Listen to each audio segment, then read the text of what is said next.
ముద్దునూరు ప్రజలకందరికీ నమస్కారం. ముద్దునూరు అంటే వైఎస్ వివేకానంద రెడ్డికి చాలా అన్యోన్యమైన సంబంధం.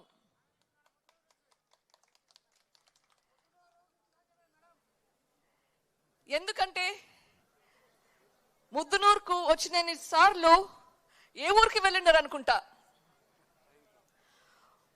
పులివెందులకు రావాలన్నా పోవాలన్నా ముద్దునూరు మీదుగానే వెంకటాద్రి ఎక్స్ప్రెస్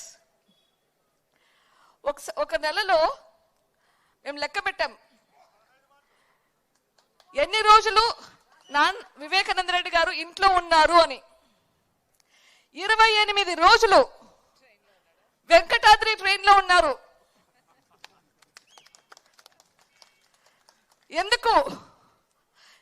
ఎందుకంటే మీ కష్టాలు ఏమన్నా ఉంటే ఇక్కడ ప్రజలకి తీసుకెళ్లి హైదరాబాద్కి వెళ్ళడం, మళ్ళీ వెనక్కి రావడం, ఇక్కడ ఎవరికైనా ఏమన్నా ఉంటే మళ్ళీ పోవడం, ఇదే ఆయన పని. మీరు ఎవరైనా అన్ని రోజులు ట్రైన్ లో ఉన్నారో నెలకి? నాకు తెలిసి ఎవరు ఉండరు. సెకండ్ తులసిరెడ్డి అన్న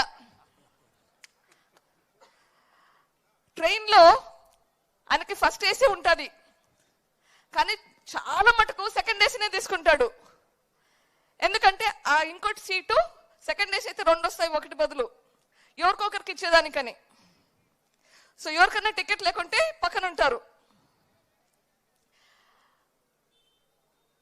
వివేకానంద రెడ్డి గారు అజాత శత్రువు అంటున్నారు. రాజకీయ అజాత శత్రువు అంటే ఆయనకి ఎవరి మీద ద్వేషం ఉండదు, ఎవరి మీద కోపం ఉండదు. ట్రైన్లో మన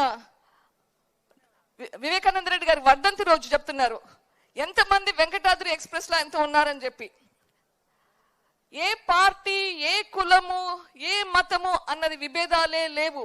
ఆయనకు అందరూ ఒకరే.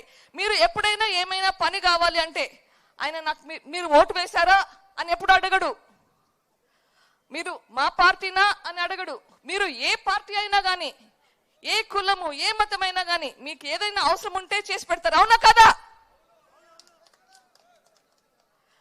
అటువంటి మనిషి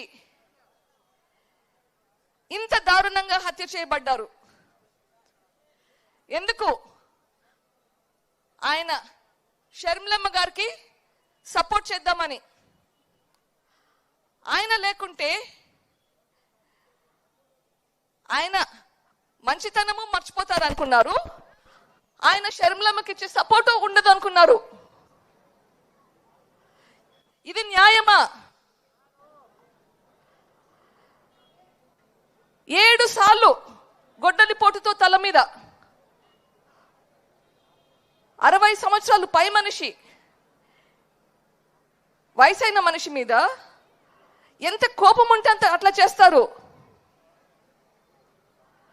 అంత క్రూరంగా చంపారు. అది ఎవరా అని అర్థం కాలేదు. ఆరా తీస్తే అది మన వాళ్ళే అని తెలిస్తే చాలా చాలా బాధేసింది. మన వాళ్ళైతే మాత్రం తప్పైతే తప్పే కదా, తప్పు చేస్తే ఎవరైనా తప్పు శిక్షించాల్సిందే కదా అని ముందుకెళ్లాల్సింది వచ్చింది. ఈ పోరాటంలో ఈరోజు మీ ముందుకు వస్తున్నాను. వివేకానంద రెడ్డి మీకు అందరికీ చాలా అన్యోన్యత ఉంది.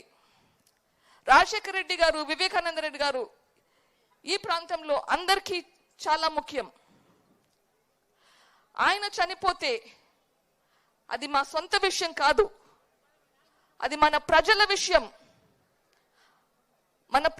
మన ప్రజలకి లా అండ్ ఆర్డర్, శాంతి భద్రతలు కలిగించేలా ఉండాలి. ఇట్లా వివేకానంద రెడ్డి గారికి అయితే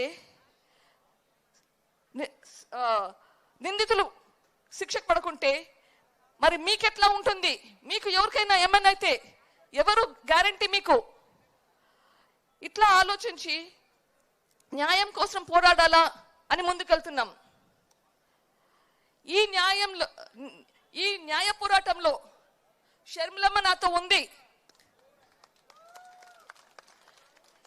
ఈ న్యాయ పోరాటంలో మీరు ఎటువైపు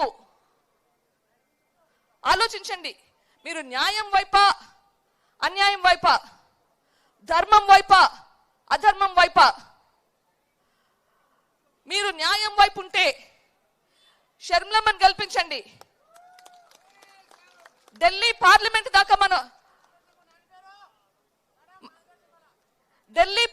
దాకా వైఎస్ వివేకానంద రెడ్డి హత్య గురించి తీసుకెళ్తాది, ప్రశ్నిస్తుంది, మన కోసం పోరాడుతుంది. వైఎస్ వివేకానంద రెడ్డికి న్యాయం జరగాలని పోరాడుతుంది. మనం వైఎస్ షర్మిలమ్మని గెలిపించుకోవాలి. మన ఓటు ఎటువైపు?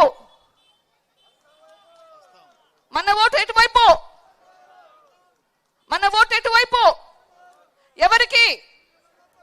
ఎవరికి? ఎవరికి? Thank you.